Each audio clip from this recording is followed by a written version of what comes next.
All of a sudden, they're trying to grow numbers. So they just pick up whole chapters of clubs and probate them. This is Jeremy, and I'm chatting with Staxx.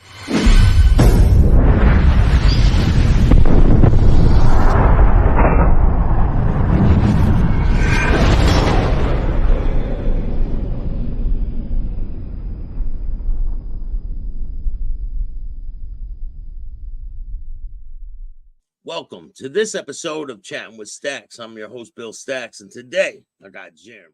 To me, I don't understand it. I had that I held for fucking Pee-wee for fucking 10 years. And as soon as I saw him, hey, brother, here's your stuff. Here's your box. He warned you about all this. Yes, he did. 100%. Told me don't do it. That's why he also told me when we was in Vegas, he would never bring me up to prospect. He goes, not because I don't want you, and not because I don't think you can do it. Don't.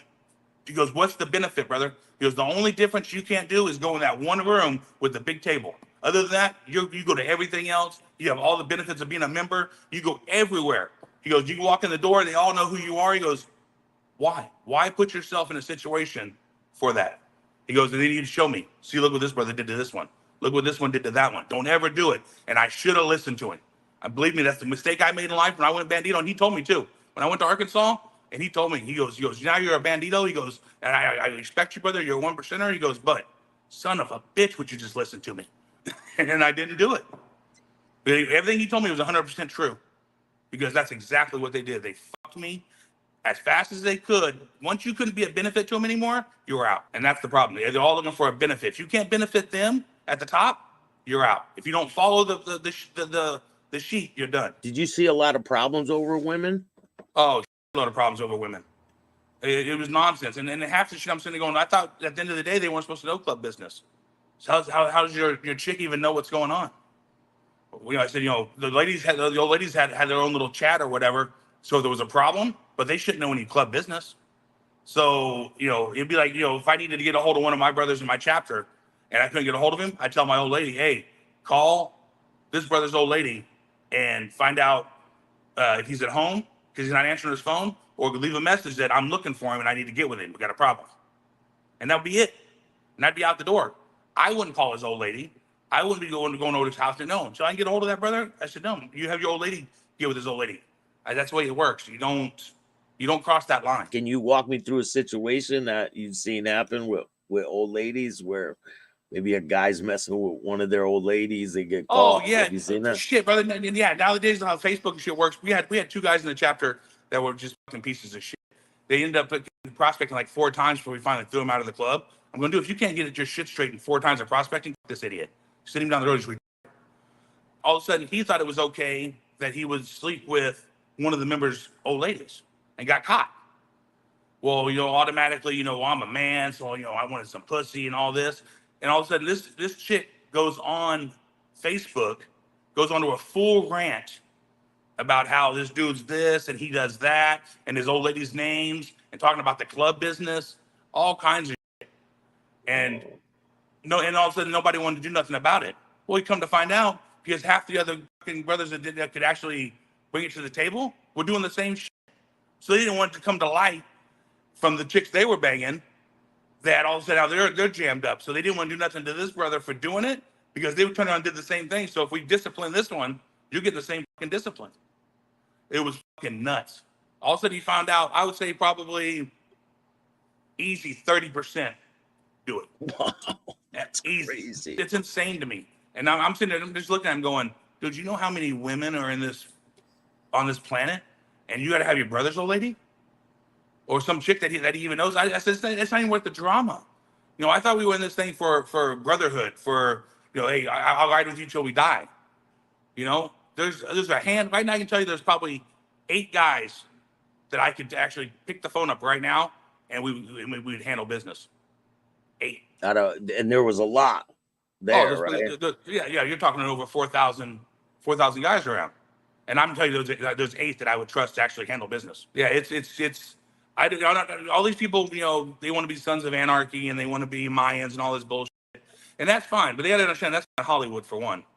But for two, that's not the life. It's a lifestyle. It's not who you are. Yeah. At the end of the day, you can put on a fucking Superman fucking cape and call yourself Superman. But at the end of the day, you still got to be the same man with or without that patch. Do you think a lot of them watch this on TV and they want to emulate what's going on, like on Sons of Anarchy and things? 100%. You see it when the way they dress. All of a sudden, they want to be all fucking like they're all this and they're all that. And you see them walk into a place and their chest pumped out and they're all fucking tough. And I'm going, dude, why couldn't you be just as tough with or without that cut on?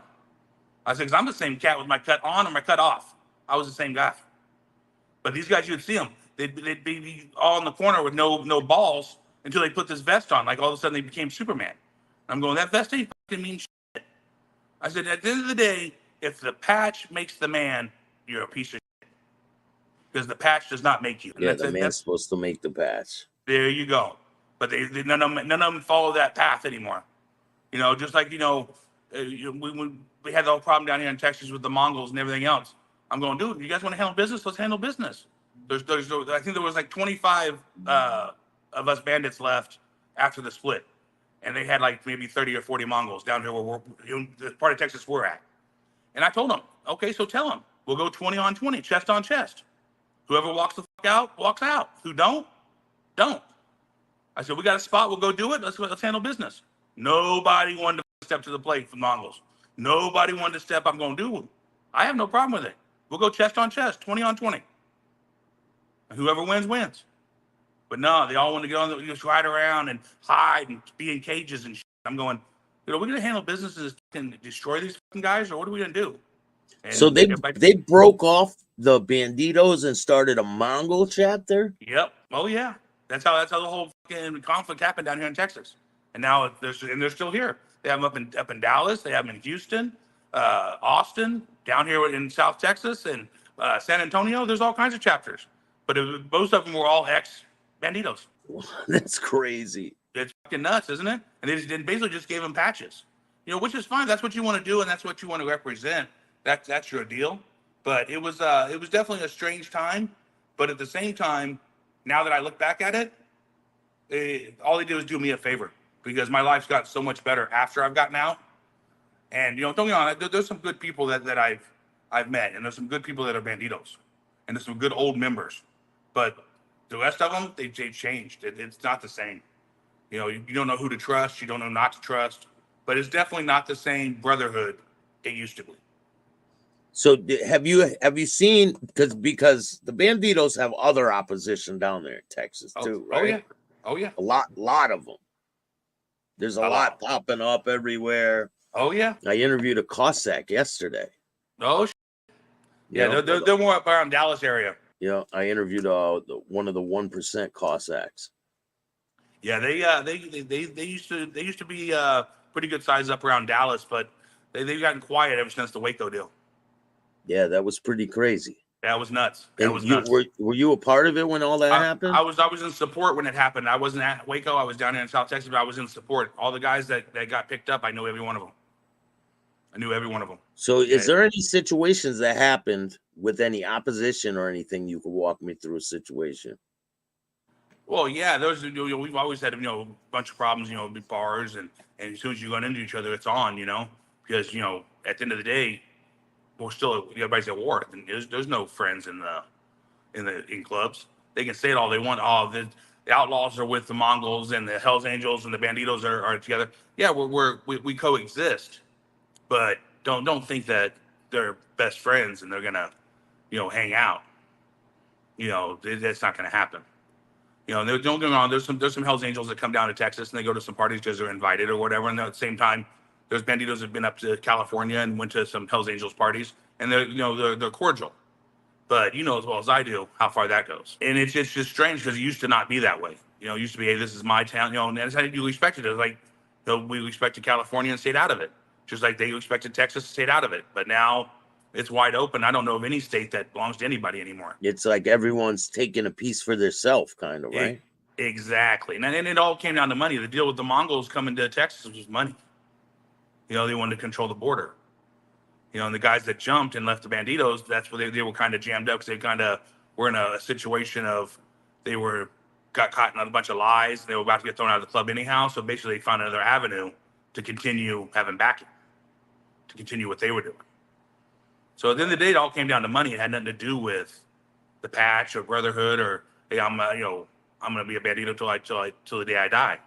Well, everybody started that way, but it changed. You didn't see any writing on the wall when you were prospecting? I didn't see any writing on the wall when I was a prospect, because most of the guys that I prospected under did, I known them for 7-8 years while I was support. So it was nothing for me to take off out of here and be in San Antonio in 4 or 5 hours and just to pick up a chicken plate to support a brother's benefit. That's what I would do. And I'd spend some time with some brothers and I'd ride back. So to me, I didn't notice anything different, and I didn't get treated any way different. But once I became a member, you started seeing certain things, and you started seeing that you'd help brothers out, but then all of a sudden you'd get jammed up, but nobody could come to your aid. And then you'd start seeing brothers the only time they want to talk to you is when they needed something or they wanted something. The rest of the time you wouldn't hear from them, you wouldn't see them. Which at the end of the day, what the fuck? Can't we go, just have a beer? Then not to be, hey, do you have, by any chance you have an extra motor? Hey, do you have an extra transmission? Hey, can I borrow $1,000? Hey, it ain't borrowing if you don't pay it back. Just ask, can you give it to me? Because you ain't gonna give that shit back. And that's kind of what you started seeing. But the more you said no, the smaller your circle got of brothers that you had around you. So you start getting that taste in your mouth that is fucking tastes like shit. Quit eating it. Situation where you needed someone's backing, they didn't come. Oh yeah, many times. Oh yeah, many times you send a message out, hey, I'm jammed up. This is what's going on. You next, oh man, I didn't see my phone. Hey, I didn't. Yeah, I don't believe that. And then you just handle business, do what you got to do to get yourself out of the situation you're in. But yeah, it happened many nights. And then you all these guys, oh man, if I would have known, I'd have been there. Dude, I sent it out. You guys didn't show up. It's just, and that's the problem right now is everybody's so afraid of catching a case, or they're so afraid of somebody else snitching on them, whatever the situation is. But hey, I don't know what to tell you. Then take the patch off, or be what the patch says it's supposed to be. Read your bylaws, read your history, know what you're joining. Just like when I prospected, I didn't know all the history. I didn't know how it began, what all the presidents were. I didn't know all that information before I could ever become a member, and make sure that's what you want to get involved in. But nowadays, they give you the patch for nothing. You don't have to work for it. You don't have to ask for it. Nothing. You don't have to know none of the history. You don't have to know any of that crap. Yeah. After you joined, did you see people join able to come in easy? Yeah, they come in. Yeah, exactly. All of a sudden, they're trying to grow numbers, so they just pick up whole chapters of clubs and probate them. They'd be probationary members for a year and a half. Yeah, they'd have to do some things and do some stuff, but nothing like you did when you prospected, or even even beginning of probationary wasn't hard. Because my last time around, I probated when the Mongols came, because they needed members. But I still had to do the same shit I had to do when I prospected. I had to carry all this shit on my bike. I had to have all this fucking crap on me 24/7. No matter what was going on, I had to go do this or go pick up that. Hey, brother, you need to go to Corpus Christi and come back. Go pick this up. Hey, well, while we're at the run, you're up. You're fucking making food. You're fucking running all the fucking errands. You're running the fucking booth. You're doing all your shit you're supposed to be doing, and that's how it was supposed to be.